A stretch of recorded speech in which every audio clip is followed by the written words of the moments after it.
Hello everybody, I would like to start off this video saying I like to apologize for the many months I have not been uploading. I want to hopefully start uploading a lot more soon, but don't know how that'll turn out. Anyways, let's just get into the video. I recently moved in with my aunt and uncle. Nothing crazy, just one of those things where it's the most convenient thing in the world for everyone involved.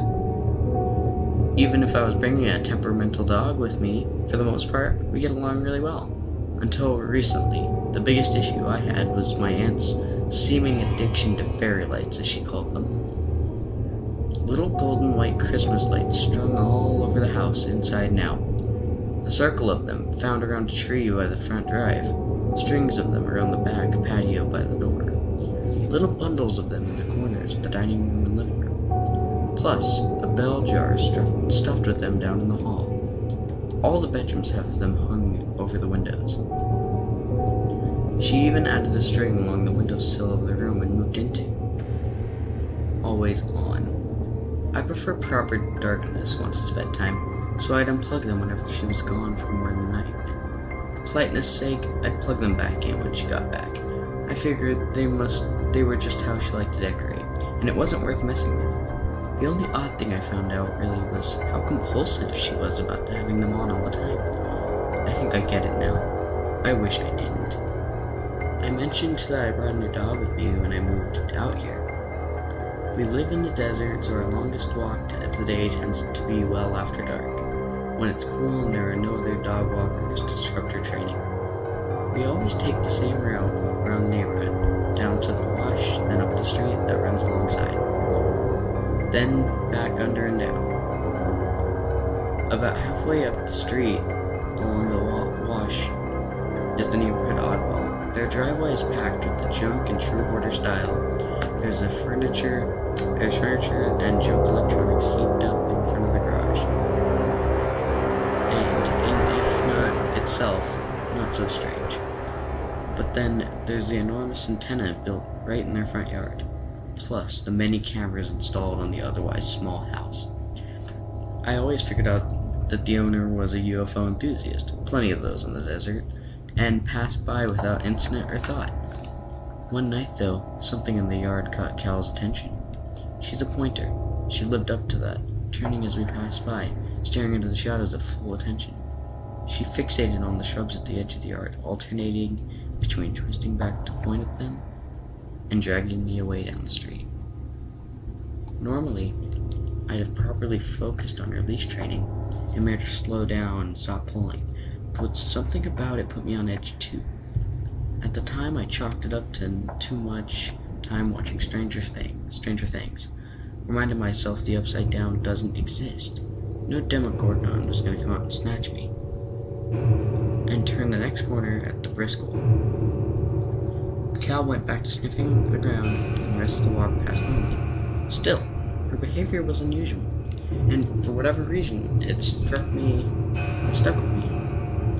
Every night that I paid a little more attention to the passing yard, Cal alerted to a few other times, peering into the dark and tugging on the leash, even turning around to check back for a few houses once we'd passed.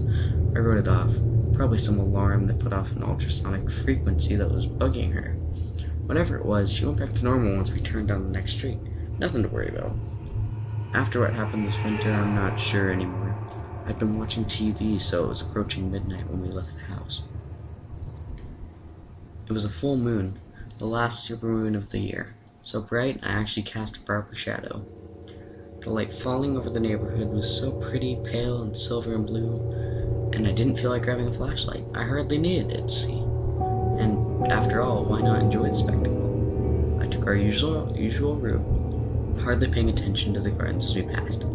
Cal was sniffing, I was stargazing. As soon as we got to the odd house, something changed. Cal snapped her head up and pointed into the darkness. The house is built right up against the wash, so there's enough trees growing in the back to keep the ground in shadow, even on a night as bright as that.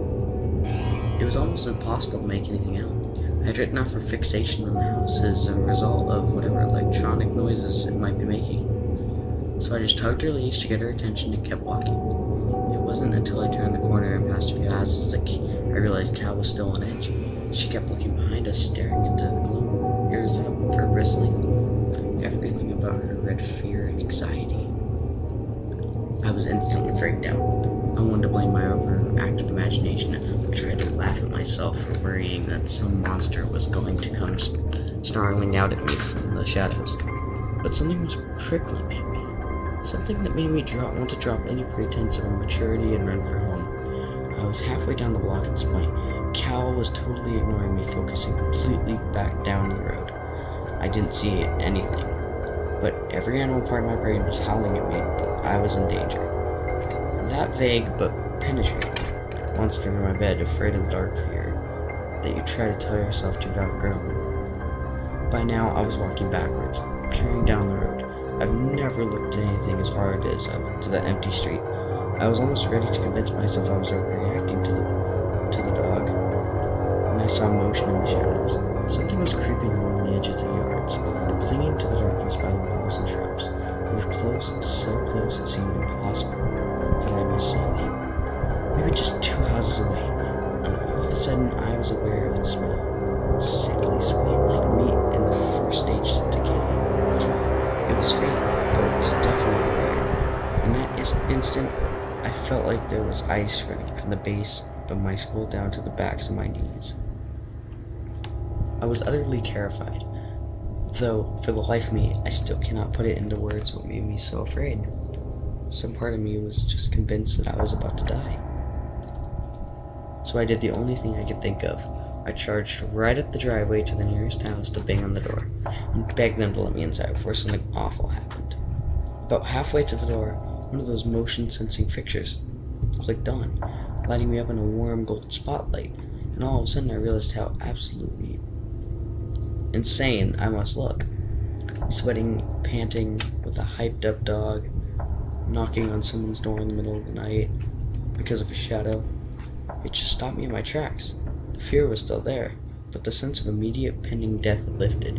Instead, I just felt like an idiot. I stood there, staring down the road, trying to catch my breath, watching the shadows, and sure enough, there was something moving. It seemed smaller now, not as menacing. Even so, I was frozen in place, Cal and I both obsessing on this movement in the shadows. It drifted around some bushes, drawing closer. I was so focused that I was holding my breath, and then, with a lurch, it emerged from the darkness of the foliage into the road. A rabbit. I had been so terrified of a rabbit. The evil shadow was just a bunny out to forage. And the smell, well, roadkill isn't anything new. What a child I was. I was still standing there, half laughing at myself, hands on my knees, when Cal cowered back and gave his guttural snarl, like nothing I'd ever heard before. I looked back up and I saw it. It slid out of the darkness like oil on black water. The way it moved seemed unwholesome. The very air around it appeared to seethe in unnatural darkness. And the smell of it was reaching me. The cloying scent of death that reaches into your nostrils and slithers down your throat. It was like it was crawling, but it was walking. It was an animal. And it was human. It was neither. It was both. Everything about it was wrong. Even now, I can't seem to remember its shape. All I recall is the wrongness. It snatched the rabbit up so fast I couldn't even register how. I heard the crunch, though. Then the light over me clicked off, and it was a wave of wood crashed down on top of me. I can't possibly make you understand. My hands seized up. Every hair on my body stood on me. Cal peed in terror. I was just grasping for the air because I was too petrified to do anything else. And that awful thing in the street, it turned our way. I don't remember, but I must have been staggered backwards because the light came back on. And that click was the most welcome sound I can ever imagine hearing. Something about the warm light felt safe. I knew I had to stay under it. It was so irrational, but it was all I had. Like a kid with a nightlight, I believed I would keep the creature out. I looked down at Cal long enough to be sure that she was on the lit pavement with me, and when I looked up again, the thing was out of sight, vanishing into meager darkness once more. I could feel it, though, watching me, waiting.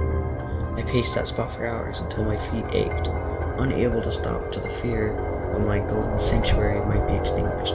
I paced up the driveway, my dog on the heat of my heels until the stars were fading the sky and people were getting into their cars to go to work. I went straight home. I plugged in every single light. I got in bed and cried. I haven't unplugged them since. I don't walk by that strange house anymore. I don't go out without a flashlight either.